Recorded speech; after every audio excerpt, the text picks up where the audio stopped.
Sports are a serious matter for Central Americans. Nothing is more popular among them than a good football game. However, occasionally the results of this passion can be fatal. The 1969 football war between Honduras and El Salvador over a FIFA World Cup qualifying match is the best illustration of this. Today, we're telling that story. Make sure to subscribe to the channel and click the bell button before we begin the video. Even though the war was referred to as the football war, there was more going on between El Salvador and Honduras than just their national teams. The conflict has profound historical roots, as usual. Despite being around 5 times smaller than Honduras, El Salvador had a 40% higher population in 1960 and was increasing at a quicker rate. The 21,000 square kilometer nation was largely under cultivation or supporting settlement and industries. Not so for Honduras. There were huge areas of uncultivated or unused land just beyond the border. In contrast to how we would view such land today, like carbon credit forests, it was once thought of as a huge waste in the 1960s. Salvadorans have a long history of immigrating to Honduras due to their proximity to that country. Families from farming backgrounds frequently crossed the border and settled on the Honduran side.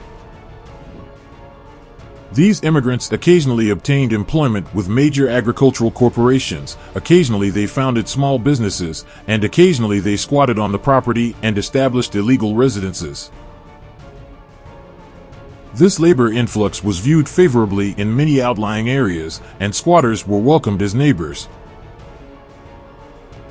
However, in some places, they faced stiff competition from native workers in the labor market, leading to considerable conflict.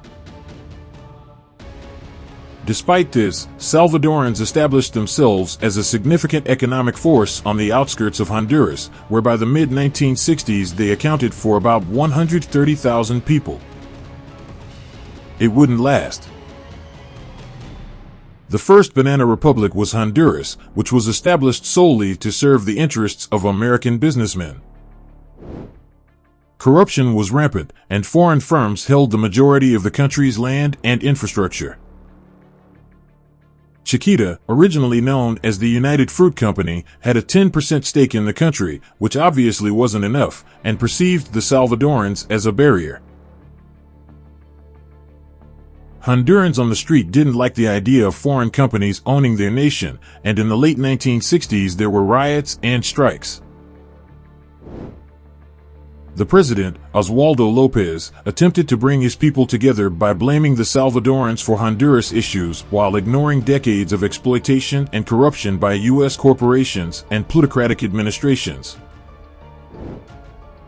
In 1962, he passed the land reform law, which forced all Salvadorans, legal or not, off their land.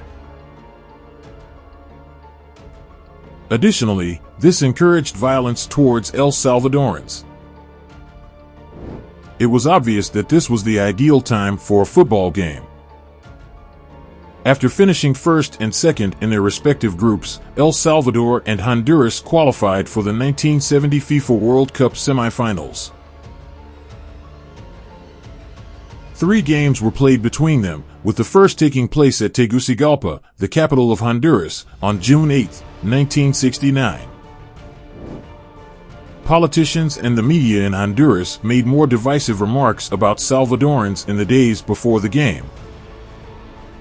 Newspapers were filled with stories about lynchings, beatings, and peasants setting Salvadorian property on fire. Hondurans occupied the hotel where the Salvadoran team was staying the night before the game.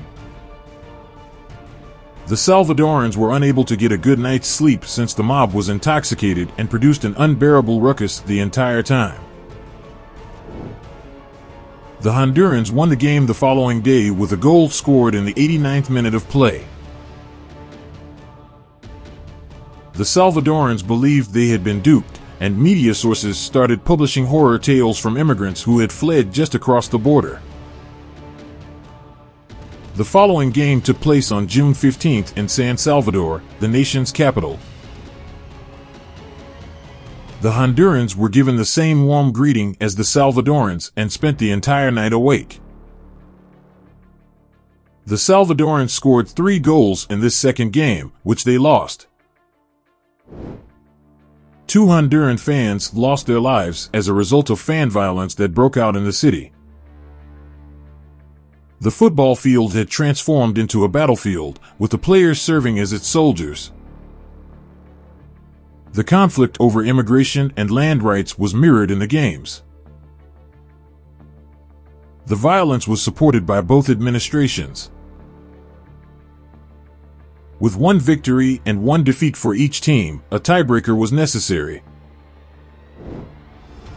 They competed in Mexico City, a neutral venue, but El Salvador severed diplomatic ties with Honduras the day before the game. They stated that these atrocities constitute genocide and that Honduras had done nothing to prevent murder, tyranny, rape, plunder, and the wholesale deportation of Salvadorans. After El Salvador's 3-2 victory in overtime, the action really got going. Both sides hurriedly purchased weapons in preparation for war when diplomatic relations were severed. They bought obsolete warplanes from the bargain bin because neither had the money to buy contemporary fighter jets like the agile MiG-21 or the heavily armed F-4 Phantom. El Salvador acquired 7 P-51 Mustangs and a couple Corsairs through a network of private vendors during World War II. The aircraft had previously taken part in a civil air show but has since been modified to carry armaments once more. The Salvadorans also turned a few C-47 Dakota cargo aircraft into bombers in addition to these fighters. On the other hand, the Hondurans already possessed an air force that included 12 Corsairs in addition to a variety of other training and reconnaissance aircraft. But they were taken by surprise. 2 weeks after El Salvador had qualified for the World Cup, on July 14, 1969, it invaded Honduras. The Salvadoran Army's infantry forces were advancing on the city with M3 Stuart tanks from World War II. The war's opening air combat were already in progress. The Honduran Air Force's main base, Toncontín International Airport, was the target of El Salvador's first attack.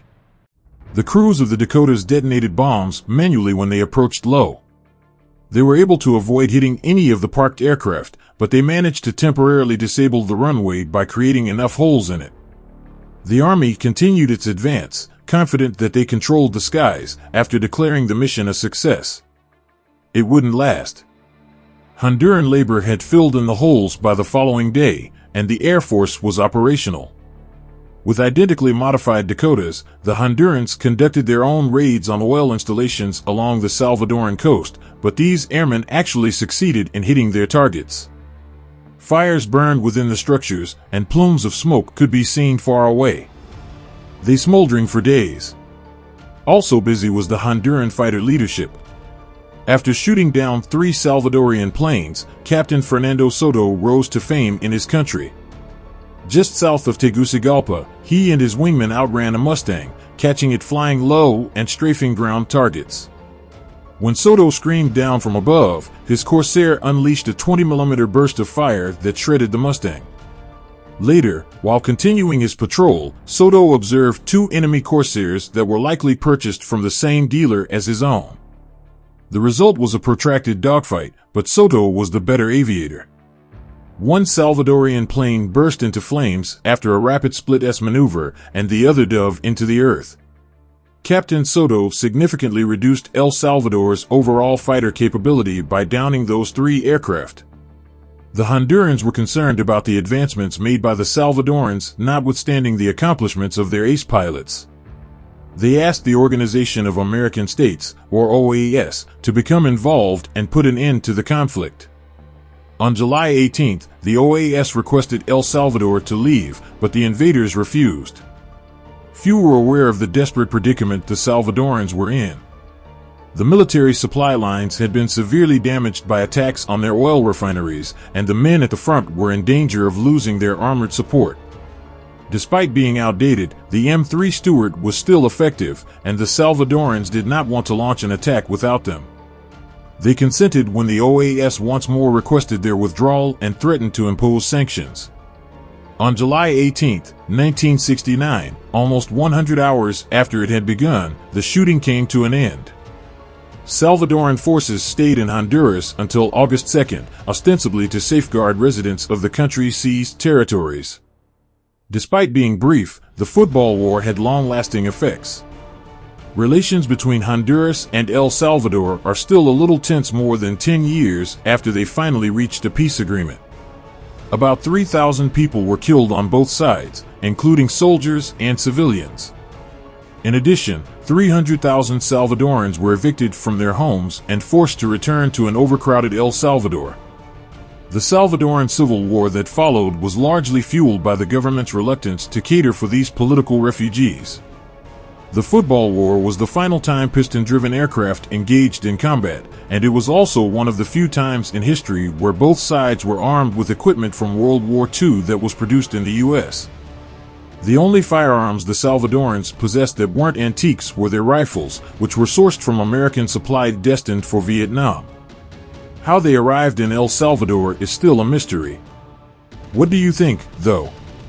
Which entity, governments or businesses, should take responsibility for the initial situation? Was the confrontation just unavoidable, or was it possible to prevent it? The most crucial question is, would any of this have occurred if that crucial football game hadn't occurred? Thank you for watching. If you like the video, don't forget to share and click on the notification button for more of our amazing videos.